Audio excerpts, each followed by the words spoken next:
안녕하십니까, 영시할씨 89번째 시간입니다. 오늘은 교재 122쪽에 실려있는 시고요. 그전에도 다뤘던 시인입니다. 쉐이머스 히니라는 아일랜드 시인입니다. 1995년 노벨상을 받았던 시인이고요. 시 제목 미드텀 브레이크. 미드텀은 학기 중간이죠.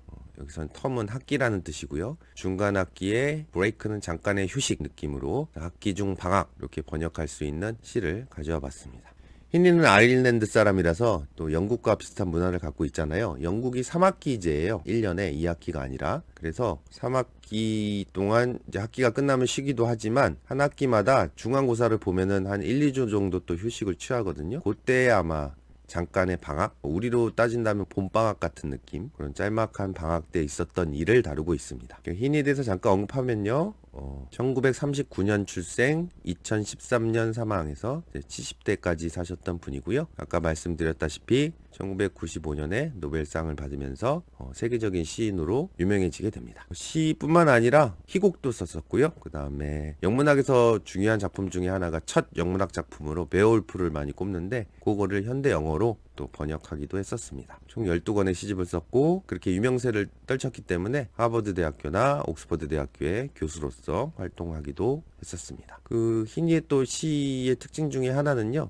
히니가 뭐 당대 자기 또래 아일랜드 시인이나 아니면 영국 시인이나 미국 시인들이나 또 학자들 또 뭐 비평가들 여러 교수들 또 하다못해 소설가 뭐 화가에 이르기까지 여러 이렇게 지식인들 문인들하고 교류를 많이 했었던 것 같아요. 그래서 히니의 시 보면 시 제목이 있고 for 누구 해서 그 사람을 기념하거나 그 사람을 위해서 쓰는 그런 시들을 많이 작성한 걸로 알려져 있습니다. 그러면 오늘 우리 다룰 시 미드텀 브레이크는 가족의 어떤 한 명을 다루고 있어서 제가 히니 사진 중에 히니의 가족 사진입니다. 히니고 히니 와이프 마리 히니고요. 그 다음에 자녀가 셋이 있었거든요. 요거는 자신의 자녀들인데 저 미드텀 브레이크에서는 자신이 어렸을 때 자신의 동생에 관한 시입니다. 그래서 제가 이미지는 동생, 어린 동생의 모습으로 한번 가져와 봤습니다. 마찬가지로 제가 한글로 번역된 시를 읽어볼 테니까 여러분의 눈은 영어 원문을 한번 따라가 보시기 바랍니다. 한글시 읽겠습니다. 학기 중 방학, 쉐이머스 히니. 나는 아침 내내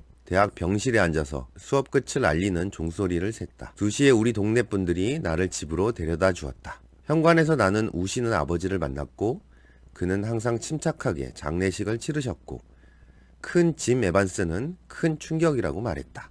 아기는 옹알거리며 웃고 유모차를 흔들었고 내가 들어왔을 때 나는 당황했다. 일어나 나와 악수하는 노인들로 그리고 수고를 끼쳐 미안하다고 말해주었다. 속삭임으로 내가 맛임을 낯선 사람들에게 알렸고 학교를 떠날 때 엄마는 내 손을 잡고 거칠고 눈물 없는 한숨을 내뱉었다. 10시에 구급차가 도착했다. 간호사가 지혈하고 붕대를 감은 시신과 함께. 다음날 아침 나는 방으로 올라갔다. 설광과 촛불이 침대 곁을 달랬고 나는 6주 만에 처음 그를 보았다. 이제 더 창백하고 왼쪽 관자놀이가 양귀비색 멍이 든 채 그는 침대에서처럼 4피트 관에 누워 있었다. 범퍼가 그를 깨끗하게 쳐서 화려한 상처는 없었다. 매년 1피트씩 4피트짜리 관. 어떠신가요? 4피트짜리 관에 누워있다. 4피트는 한 120cm 정도밖에 안 되죠. 1피트가 사람의 발 크기니까 30cm라고 본다면 어렸을 때 사망했던 자신의 동생 크리스토퍼라고 합니다. 히니가 14살 때의 일이고요. 자신의 동생이었던 크리스토퍼가 4살 때 10살 차이의 동생이 어렸을 때 교통사고로 사망한 그때를 기리면서 쓴 시라고 볼 수 있고 그 다음에 시가 한 20행 정도 되죠. 여기에 지금 동네 사람들이나 아버지 또는 큰 에반스 어머니 여러 가족을 포함한 주변의 어른들의 모습들을 잔잔하게 담담하게 이렇게 표현해주고 있습니다. 사실 낭만주의 시던 어떤 다른 시던 현대 시던 간에 죽음을 기리거나 누군가 사망한 것을 애도하는 시를 볼 때면 약간의 감정이 많이 나타나기 마련인데요. 요 시만큼은 히니는 제목부터 시작해서 학기 중 학이라고 했지만 방학이나 공부 학업과는 전혀 관련이 없는 내용이죠. 동생의 죽음을 이야기하는 거니까. 그리고 시 내용 속에서도 슬프다든지 애도한다든지 이런 느낌이 그렇게 많이 전달되지는 않습니다. 요거를 이제 시적 기법으로 문학 기법으로 언더스테이트먼트라는 표현을 써요. 스테이트먼트는 말하다라는 뜻이죠. 진술인데 언더를 붙여가지고 언더스테이트먼트 하면 절제된 표현 이런 표현을 쓰고 있습니다. 언더스테이트먼트로 진술한 시작품 이라고 볼 수 있겠습니다. 반대급부의 표현은 오버스테이트먼트 하면 과장이 되겠죠. 과언, 과장 이렇게 될 수 있을 것 같습니다. 그럼 구체적으로 우리 두 행이나 3행씩 보면서 어떤 내용을 담고 있는지 꼼꼼히 한번 따져보도록 합시다. 1년의 1, 2행입니다. I sat all morning in the college sick bay, counting bells, nailing classes to a close. 글자는 college, counting classes close. 이 발음이 많이 나오네요. 일단 처음에는 쉽죠? I sat all morning. 나는 아침에 앉았다. 이렇게 되겠죠? 근데 장소가 나옵니다. 어디서? In the college, 대학에서. 대학에 있는 어디냐? sick bay라고 되어 있죠. sick은 아프다는 뜻이고, bay는 원래 뜻은 만 이란 뜻이에요. bay는 바닷가의 어떤 만이란 뜻으로 많이 대표적인 뜻이고, 또는 구역 이런 뜻도 되거든요. 그러니까 아픈 사람들의 구역에서 sick bay 하면 특히 앞에 대학이 있으니까 의무실, 양호실 이란 뜻이에요. 병실. 그래서 대학 병실이라고 표현한 겁니다. 아침 내내 앉아 있었대요. 이행은 카운트, 세면서 자기는 앉아 있었다. 세면서 앉아 있었다. 이렇게 분사구문을 해석하면 좋겠죠. bells, 종소리를 세면서 뭐하는 nailing closed to a close 이렇게 돼 있죠. 수업 시작이나 수업 끝을 알리는 종소리잖아요. 약간 중복된 표현일 수 있겠는데 어쨌든 nailing하는 nail이 종치다라는 단어예요. 근데 특히 nail이라는 동사는 어떤 종말, 끝, 죽음 이런 것들을 알릴 때 내는 종소리를 nail이라는 동사를 쓰거든요. 그래서 일반적인 수업 종치는 그 벨이 아니라 죽음을 알리는 nail이라는 단어 때문에 이 단어를 똑같이 종치다지만 표현해낸 것 같습니다. to a close, 끝을, 근데 classes, 수업의 끝을 알리는, 근데 종말을 암시하는, 그것을 알리는 종소리를 세면서 자신은 양호실에 계속 앉아 있었다고 합니다. 아마 요 첫 문장으로 봐서는 본인이 아팠나? 이렇게 연상할 수도 있는데 이거는 이제 뒷내용을 보면 알다시피 여러분들이 동생의 죽음 소식을 듣고 약간 진정시키는 의미에서 수업 시간에 빼서 아마 양호실에 따로 격리를 시켜둔 게 아닐까라고 우리가 연상해 볼 수 있겠습니다. 그 다음 3행 볼까요?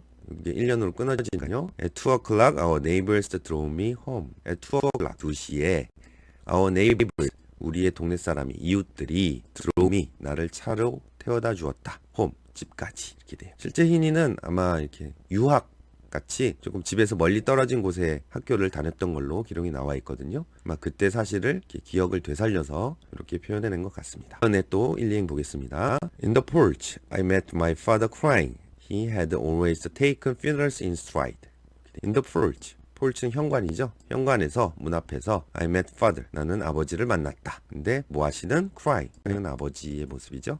눈물을 흘리시는 우시는 아버지를 보았고요. He had always taken. he는 아버지가 되겠죠. 아버지는 항상 take가 동사인데 뒤에 목적어가 funerals라고 있어요. 장례식이란 뜻이죠. 그러니까 take funeral, 장례식을 치렀다라고 표현하는 게 좋겠죠. 장례식을 항상 받아들이셨다. in stride.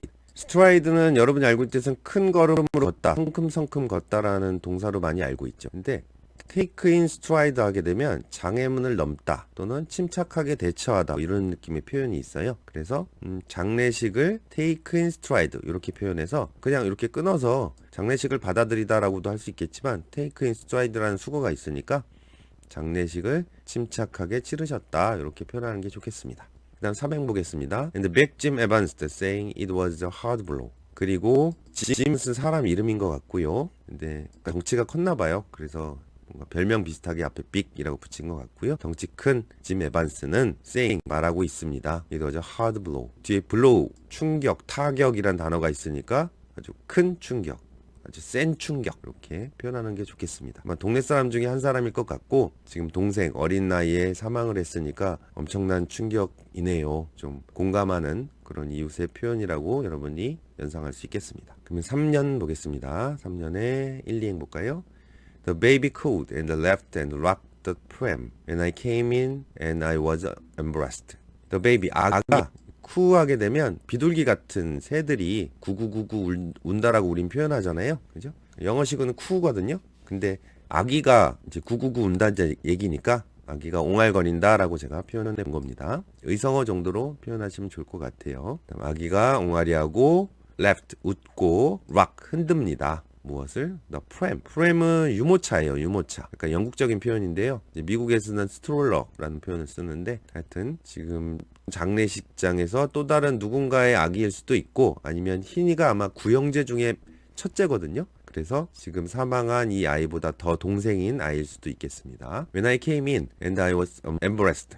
그리고 내가 들어왔을 때 came in, I was embarrassed. embarrassed 당황시키다의 단어죠. 나는 당황했다. 근데 뭐에 의해 당황했냐면 3년이 나와 있어요. 그죠? By My old man standing up to shake my hand. 나이 드신 분들, 노인분들에 의해서 당황했다. 이렇게 되죠. 노인분들은 어떠냐? Standing up. 일어나는 뭐 하려고? Shake my 나와 악수하려고. 어르신들은 아무래도 이런 장례식에 좀 더 경험이 많으니까 그 가족들과 함께 위로를 하면서 근데 표정은 약간 그렇게 슬퍼하지 않는 모습일 수도 있겠고 화자인 14살인 희니로서는 요게 좀 강렬한 기억으로 남았던 것 같기도 해요. 그럼 4연 1행 보겠습니다. And tell me they were sorry for my trouble. Whispers informed the strangers I was the eldest. 그리고 앞에 3년 요 올드맨 내용과 이어지는 것 같아요. Tell me 그 노인분들이 나한테 말했다. They were sorry for my trouble.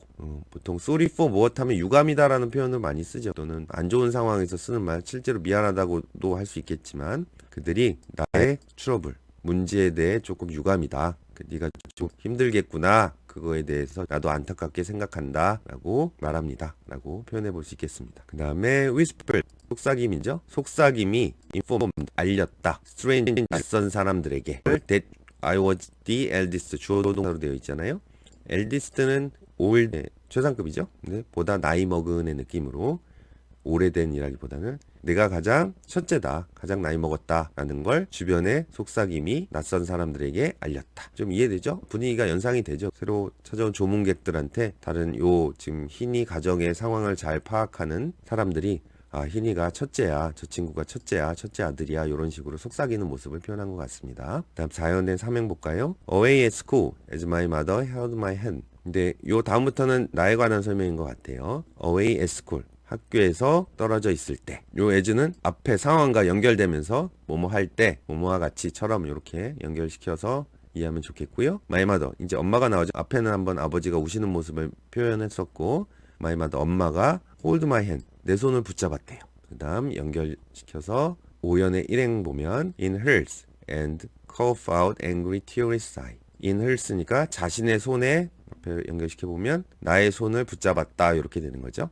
그러니까 결국 엄마는 내 손을 잡고 cough out. cough는 원래 기침하다 라는 뜻이죠. 그러니까 기침이 이렇게 밖으로 나오는 거니까 내뱉다 라는 표현도 돼요. 특히 또 뒤에 out이라고 붙어 있으니까요. 근데 무엇을 내뱉었냐? angry, tears 두 개의 형용 뒤에 있는 sigh를 수식합니다. sigh는 한숨이란 뜻이죠. 뭐 한숨 쉬다는 동사도 되지만 화가 나고도 눈물이 없는 한숨을 내뱉었다. 어머니의 복잡한 감정을 좀 표현한 것 같죠? 자신의 자식 중에 한 명인 동생이 사망해서 화가 나기도 하고 너무 황당해서 충격을 먹어서 눈물조차 안 나는 또 한숨은 이런 모습을 표현해내고 있습니다. 근데 조금 깊이 생각해서 재미난 사실은요. 보통 아버지가 장례식에서 우는 모습은 요즘이야 남녀 그렇게 구분을 많이 따지지 않지만 요 사건이 일어날 때는 1950년대일 거예요. 14살 때니까 희니가 39년생이니까 이때 보통 보면은 어머니들이 많이 우시고 아버지는 담담하게 장례식을 잘 처리하는 모습인데 오히려 아버지가 우시는 모습 지금 어머니는 약간 한숨 쉬고 감정을 그래도 나름대로 추스린 채 지금 첫째 아들을 나름대로 또 학교에 보내는 상황을 묘사하면서 과거의 전통적인 남녀 역할 아버지 어머니의 역할을 뒤집는 그런 이미지가 있다라고 비평가들이 얘기를 하기도 합니다. 그러면 5연의 1, 2행 볼게요. At 10 o'clock the ambulance arrived with the cuffs, stanched and bandaged by the nurse. At 10 o'clock 10시에 ambulance arrived. 앰뷸런스가 도착을 했어요. With the cuffs. cuffs는 시체란 뜻이죠. 제가 시체가 너무 좀 표현이 그래서 시신이라고 표현했고요. 시신과 함께 앰뷸런스가 도착했다. 이렇게 됩니다. 근데 요 스탠치부터 늘는 앞에는 컵스를 수식하는 느낌이에요. 시체가 어때냐? 스탠치는 시체와 관련된 거니까 지혈하다로 표현하는 게 좋을 것 같고요. 뭔가 막다. 지혈한다는 얘기가 피 흐름을 막는 거잖아요. 그죠? 그래서 억제하다는 뜻도 됩니다. 지혈되고 밴디지, 붕대로 감은 밴디지는 붕대죠. 그죠? 누구에 의해? 간호사에 의해. 우리말로 쓰면 간호사 능동적으로 표현해서 간호사가 지혈하고 붕대 감은 시신과 함께 앰뷸런스가 도착했다. 6년 볼게요. Next morning I went up into the room. Snowdrops and candles stood the bedside. I saw him. For the first time in 6 weeks. 첫 행은 하나의 문장이죠. 짤막하게. 다음날 아침 I went up into the room. 난 방으로 2층 이상의 자신의 방이 있나 봐요. 그러니까 지금 화자의 상황은 아침 오전에는 학교에 있는 병실에 있다가 동네 사람들에 의해서 집으로 지금 차로 타고 와서 사람들의 슬퍼하는 모습을 보고 10시쯤에 저녁 10시쯤에 그 동생의 시신이 있는 앰뷸런스가 도착한 지금 상황이고 그 다음날 아침을 표현하는 것 같죠. 그 다음에 스노우드랍은 설광화라고 표현했는데요. 여기 눈풀꽃 이렇게 번역하기도 하거든요. 제가 스노우드랍 어형 자체를 살릴 수 있는 표현으로 설광화라고 표현했고, 눈밭에 하얗게 피는 조그마한 꽃이 있어요. 설광화라고 합니다. 설광화와 촛불이 요게 주어죠. 수딩 크림 할 때 달래다, 완화시키다 이런 표현의 단어죠. 침대 옆에서 달랬다. 설광화는 창문 밖에 피어난 꽃일 수도 있고요. 아니면 모양이 있는 이불일 수도 있고, 그거는 화자마다 여러 가지로 생각해 볼 수 있겠습니다. 어쨌든 겨울을 이겨내는 꽃이니까 이게 죽음과 탄생 두 가지를 의미할 수 있는 꽃이거든요. 그리고 촛불, 뭔가 애도하는 느낌의 또 소품일 수 있겠죠. 두 가지 소재가 침대 옆을 달래고 있었다. 이렇게 되고요. 그다음에 I saw him for the first time. 나는 그를 처음 보았다. in 6주 만에. 이렇게 됩니다. 그러니까 사고 나서 조금 기간이 지난 다음에 보게 됐나 봐요. 팔럼 여기 끊고 지금 장이 넘어가니까 일단 해석한 다음에 이어서 내용 볼게요. 페일이 창백한이란 단어고 거기에 든 거니까 더 현재로서는 더 창백하고 이렇게 되죠. 그 다음 이어서 보면 wearing a puppy bruise on his left temple. He lay in the 4-foot box as his cut. wearing 입다란 단어인데 목적어를 보려니까 puppy bruise라고 돼 있어요. bruise는 멍이에요. 멍. 타박상 멍이고, puppy는 양귀비꽃이거든요. 양귀비꽃이 보라색, 빨간색 빛이 나요. 시퍼런 아니면 시뻘건 멍 정도의 색깔을 양귀비색으로 표현한 것 같습니다. 근데 어디에? his left temple. 왼쪽. 템플은 여러분이 알고 있던 사원이지만 사원 뜻 말고 여기 얼굴 부분, 관자놀이 또는 안경테 둘 다 가능합니다. 여기는 신체 부위니까 왼쪽 관자놀이에 양귀비색 멍이 든 채라고 하면 되겠죠. 웨어링을. 그가 lay 누워 있었다. 어디에? in the 4-foot box.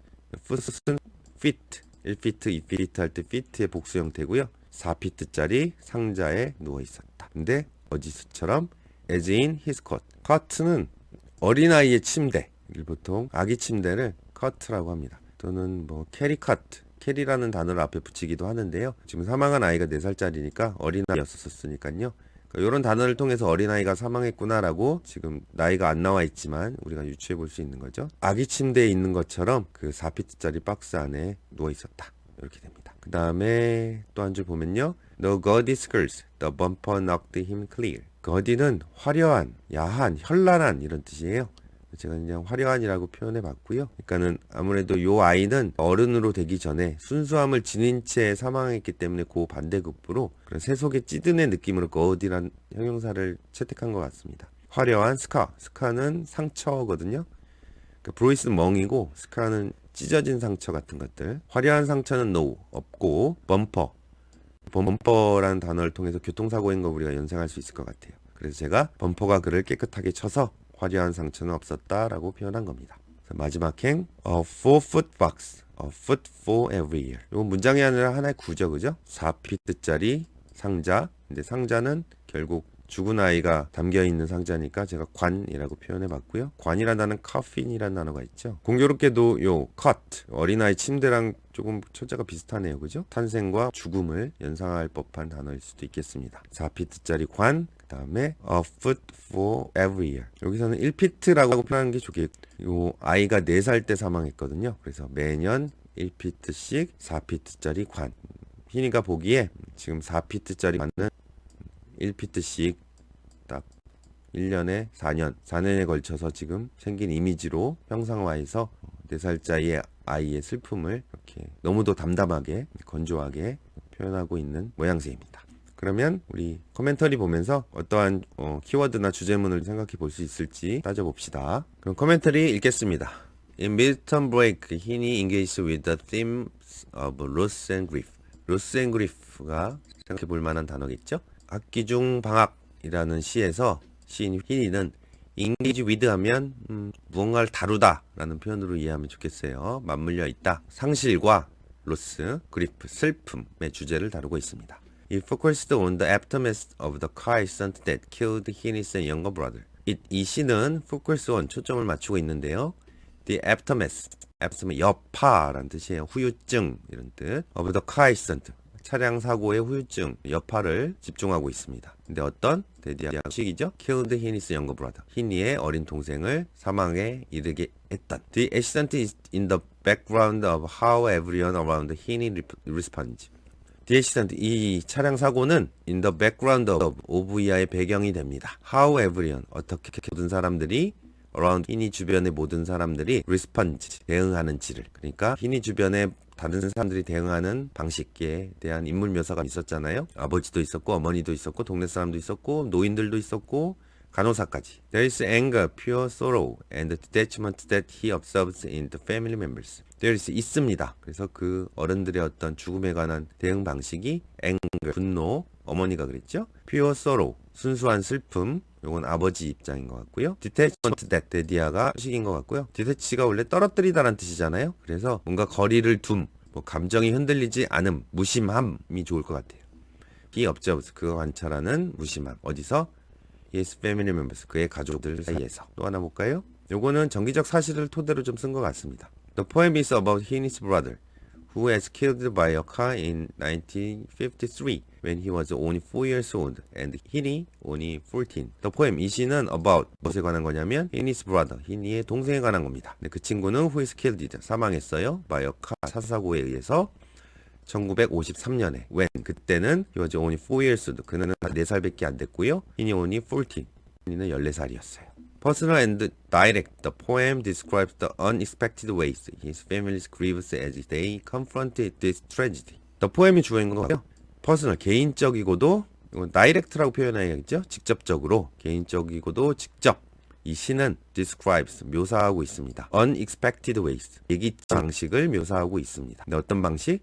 His family grieves, 그의 가족들이 슬퍼하는 방식. 가족들의 슬픔, 뭐 할 때, as they confront, 그 가족들이 마주할 때, 직면할 때, 무엇을? this tragedy, 이 비극을 가족들이 마주할 때 가족들의 슬픔에 예기치 못한 방식을 묘사합니다. 앞에 하고 맥락은 비슷해요. It also noted the way that grief may upset traditional social roles. 여기 조금 다른 표현이죠. 이 시는 또한 note, 언급하는데요. The way that, 데디아의 방식을, grief, 슬픔이 may upset은 화나게 하다도 되고요. 뒤바꾸다, 뒤흔들다도 되거든요. 뭐를 슬픔이 뒤흔들었냐? Traditional social roles. 전통, 아까 제가 언급했듯이 어머니는 오히려 담담하고 아버지가 더 슬퍼하는 예전의 전통적인 그런 부모의 역할과는 다른 모습들을 보여주고 있다. 요거를 지적하고 있는 것 같습니다. 자, 그래서 오늘 한준평은 특히 가족의 죽음, 가족 죽음의 슬픔에 있어서는 시간이란 게 수선을 전문으로 하는 재봉사다라는 표현을 한번 해보겠습니다. 이러한 가족들의 슬픔은 너무나 아프고 슬프기 때문에 시간이 서서히 완전히 완벽하게 치유할 수는 없겠지만 한 땀 한 땀 수선해주는 재봉사처럼 뭔가 아픔을 완화시킬 수 있지 않을까라는 마음에서 미국 소설가가 한 말이거든요. 페이스 볼도인이라는 사람인데 시간은 수선을 전문으로 하는 재봉사다라는 표현으로 대체해 보겠습니다. 긴 시간 고생하셨습니다. 다음 시간에 뵙겠습니다.